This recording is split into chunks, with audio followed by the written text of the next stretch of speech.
This is Jim, FRC LabVIEW Mentor. In this video, we're going to discuss how to handle periodic tasks, specifically Loop B, and the changes that are made. And what we're going to see is the existing second loop. We're going to utilize it more fully. Originally, it was set up at 100 milliseconds. If you followed it through the motor control example, you'll see that we've set it up as our drive system loop. So what we're going to do is speed it up so that the watchdog timer checks the motors every 100 milliseconds. We're going to run loop B at every 75 milliseconds to ensure that it doesn't invoke a watchdog timer. We're also going to put a switch in loop B that's going to be able to share controls between manual and auto controls, in this case a state machine that we're going to talk about a little bit in the future. What it does for us is eliminate contention between the two controls, so you always have, you know where the control of the motors will be. It also means that we need to have a new global variable called state switch that's going to do that check. Now, we're assuming we've already set up the joysticks as we talked about in the joystick video. We already have the motors set up for the drive control as we talked about in the motor control video. We've already disabled all the code in the teleop, so again there's no contention there. We're assuming we want the arcade drive for manual control and teleop, and we want to use tank drive for auto control in our state machine controls. So there'll be more of this when we get to the state machine video itself. So let's jump into this second loop in periodic tasks. So if you followed the discussion in motor controls, we've brought the joystick axis values down in the robot global data, and we've connected them to the arcade drive control, which again is written to the robot motor results or the dashboard displays. I think originally we set this up at 50 milliseconds. We're going to make it 75. It's not that critical. As long as it's something quicker than 100 milliseconds, I think we're going to be in good shape. What we do want to do now is to create this switch that will allow us to change controls from, in this case, manual control, which is the joystick, to controls that we're going to see come from a state machine, which is going to be discussed later. And to do this, we need a variable set up in robot global data called switch. So I'm going to open up robot global data just by clicking on that existing joystick robot variable. And you'll see when we get to the state machine, I'm going to have a list of state machine controls over here, one of which is going to be switch. So let's go ahead and set a Boolean indicator, and let's call it switch state, or actually I want to be state switch. And whenever it's true, we want to switch the motor controls and anything else that's going to be controlled inside of the state machine over to those controls. And one of those controls, frankly, is going to be the reset that's going to be swapped between the reset manual or the reset automatic that's going to be coming up here to our encoders and our gyro. So first thing we're going to do is expand this by holding down control, left click and dragging a little bit, making more room. We're going to pull this down, this existing code down just a bit, and I'm going to pull this right out. Now I've indicated that we want to be in arcade drive for manual control, and we want to be in tank drive for state control or automated control. The way we do that is we're going to put this part of the code in a loop, in a case structure. So we're going to move it over slightly, right click, create a case, left click and drag to encapsulate those. And we want this to be in the true state. And so when the state variable, let's kind of make some room there. The state variable is in robot global data that we just created a couple minutes ago.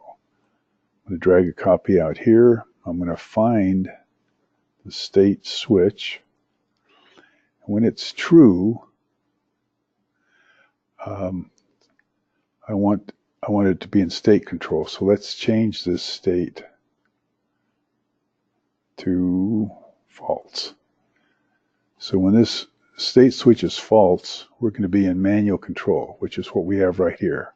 When it's true, we're going to be in state control, and we want this to be in tank drive. So first of all, we need to unbundle this pipe like we did before. We do that with an unbundle icon. Unbundle by name. This will be our motor, all elements. Now instead of arcade, we want this motor to be in tank drive. So we're going to go to our robotics library. Let's pull it up so we can see it. Drive motor tank. Let's position it right here and take this element over and tie it in there. And we're going to take our motor values out to make sure they get written to the dashboard just like before. All right, so this leaves us in what is going to be controlling the left and right axis. Well, again, these are going to be our state values, and so we're going to create them now. And we're going to say, and I like to build a column for just an indicator. There's going to be two values, a left tank and a right tank. So they're going to be numeric indicators. I like to start the name with state, left drive, and then do the same thing for another indicator, numeric, and call it state right drive. So there's no confusion about what they're going to be used for. As we close and save this, I take that back. I want one more, and that's going to be my state reset. So it's going to be a Boolean indicator. We're going to call it state reset. So everything that needs to be switched is going to be anything that's used in the state control as well as the manual control. So now as we close and save this, we're going to have a copy of each of those inside our case structure. Hold down Control, left click and drag this in.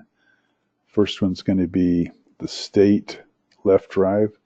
Now if we hover over this, we can see the first one up here is left axis and the second one is right axis. So that's what I need to make sure I connect when I set these up. So a left drive will be the top one. Take down a copy.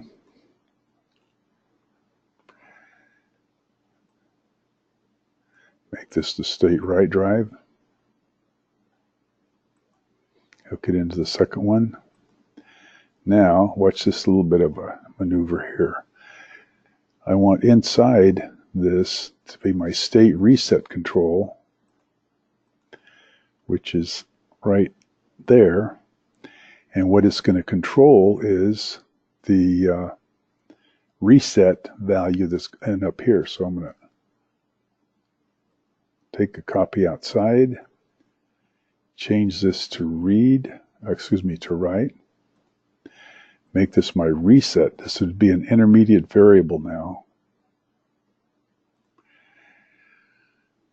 Now, the question is, what's going to happen during manual control when the state switch is off?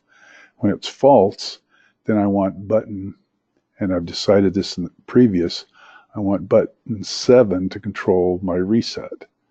So because I have button 7 already set up, I can go in and find button 7. And now I have my switch set up. So let's kind of review what we've done. We've set up a case structure and a new variable called state switch. And this is what's going to control the swapping of the motor drive system between manual control and a state machine that we're going to describe a little bit later on.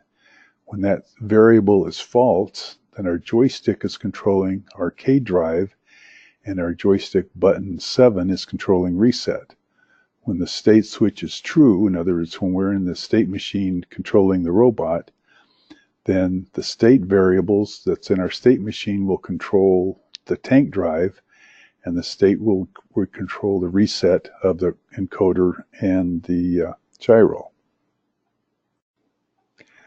Now, it's obvious, but I'm going to state it anyway. If I'm not going to use automated controls from a state machine, then I don't need this switch. I would just leave things as they were as we set up in motor control. So again, this is only if I need to swap controls between the manual driver's control of the motors. And just as a side issue, if we have something like a launch or a eject ball or some other control, that would need to be switched if we expect to have it done during autonomous control as well. All right, so that's the Loop B in the Sandstorm project. And good luck this season. If you got any questions, feel free to email me. We'll talk to you later.